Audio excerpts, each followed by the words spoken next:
Mr. Speaker, I'm honoured this evening to speak to Bill C-279, a bill that seeks to extend the scope of human rights legislation to include transgendered Canadians. I first want to applaud the members who have led the charge in this regard, including the member from Vancouver Centre, the member from Burnaby Douglas, as well as the member from Esquimalt-Juan de Fuca, in whose name this bill resides. I want to summarise briefly the thrust of the bill. Bill C-279 seeks to amend the Canada Human Rights Act to add gender identity as a prohibited grounds of discrimination. And Mr. Speaker, this is important because today, when a transgendered individual seeks to allege that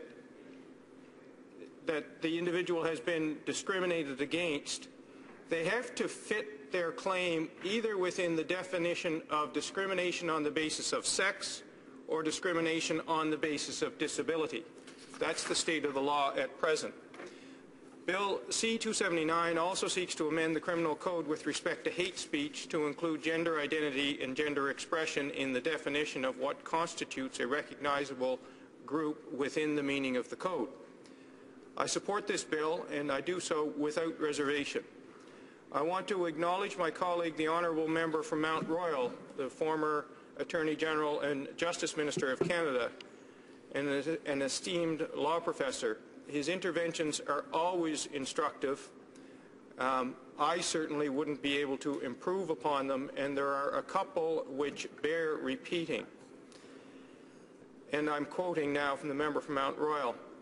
By adopting the amendments that have been proposed in Bill C-279, Parliament can send a strong message of support to transgender Canadians, affirming their identity and acknowledging their struggles. Indeed, this legislation, again as my colleague from Esquimalt-Juan de Fuca pointed out, ensures that they will enjoy the legal protections accorded to other targeted groups.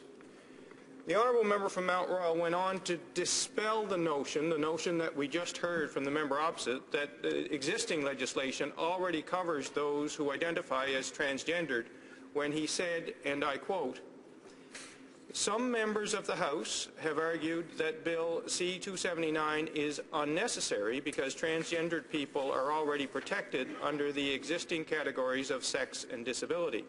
With respect, this position is misinformed. First, gender identity and gender expression do not refer to biological sex or sexual orientation.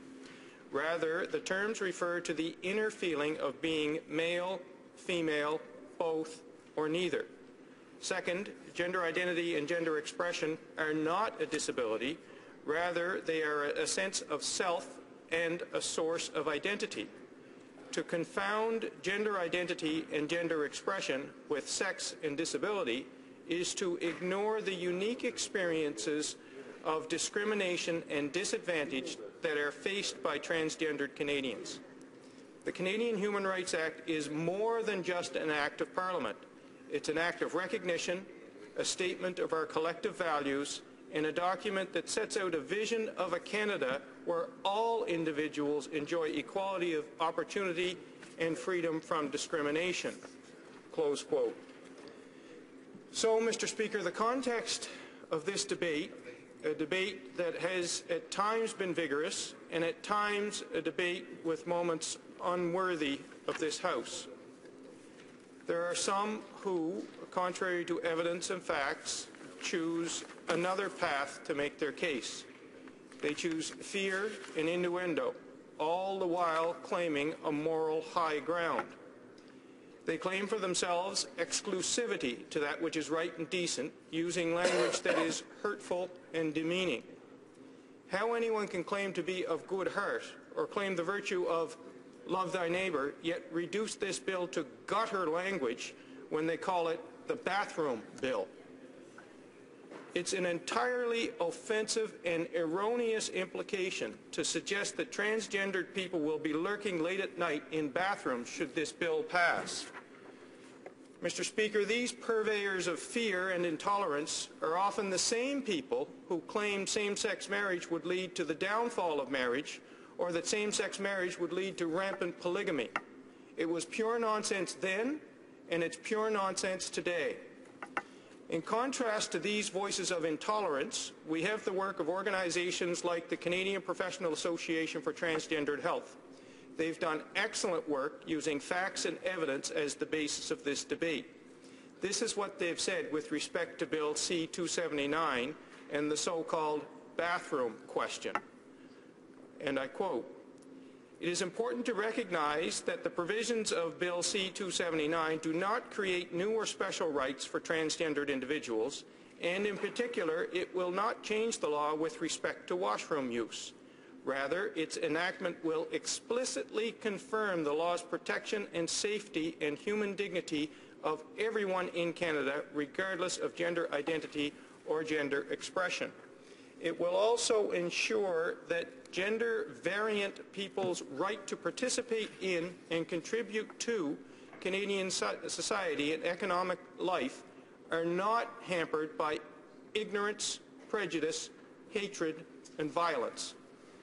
Mr. Speaker, not too long ago I had the opportunity to listen to interventions by Conservative MPs whose passion and thoughtfulness at the Justice Committee was encouraging.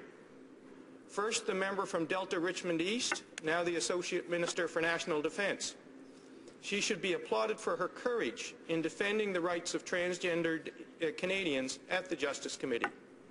One can only imagine her embarrassment, however, when a fellow Conservative MP, a non-member of the Justice Committee, was sent by the Prime Minister's office for the sole purpose of hijacking the meeting in order to filibuster and prevent this important bill from proceeding through the committee. In the face of this intervention and filibuster, the Conservative member from Delta Richmond East held firm to her convictions in supporting Bill C-279. The second individual I would like to acknowledge is the Conservative member from St. Boniface. She's a rare ray of light in this debate, using reason to construct an argument that's worthy of this House. Unlike the vast majority of her Conservative colleagues, she supports protecting transgendered Canadians. Allow me to highlight one quote from the member from St. Boniface when she said, "To give hope and opportunity to transgendered people through a bill like this, to give them hope in knowing they will have clarity every single time they report, every single time they want to go before a commission or a tribunal, that gender identity means they can be a transgender individual and not have to rely on sex, which to most people means plumbing, or disability, which is not what many of them feel," I think is imperative. I think it's imperative that this move forward. I think it's imperative that we as Canadians and parliamentarians embrace the notion that we are inviting other Canadians to feel the sense of belonging that this bill will give them. That's the member from St. Boniface. Mr. Speaker, the march to full equality is never easy.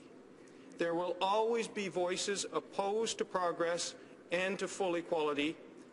Those voices of intolerance are now on the fringe of society where they belong. One need only reflect on a time when women were not allowed to vote, treated like second-class citizens, if even citizens at all.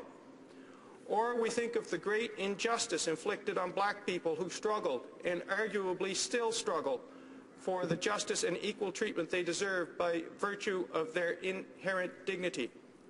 Or we think of our gay and lesbian brothers and sisters and how they were treated so marginalized and shunned. How many of those who oppose same-sex marriage are the same people who now oppose this bill. Mr. Speaker, let me close by suggesting this.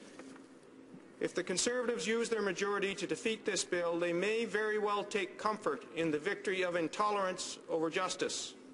But the fight for equality and dignity will continue. Mr. Speaker, there are those who are vulnerable to hate speech, those who are vulnerable to marginalization, those who are vulnerable to discrimination in the workplace because they are transgendered will one day, despite this Conservative government, get the protection they deserve as full and equal citizens of this great country. Thank you, Mr. Speaker.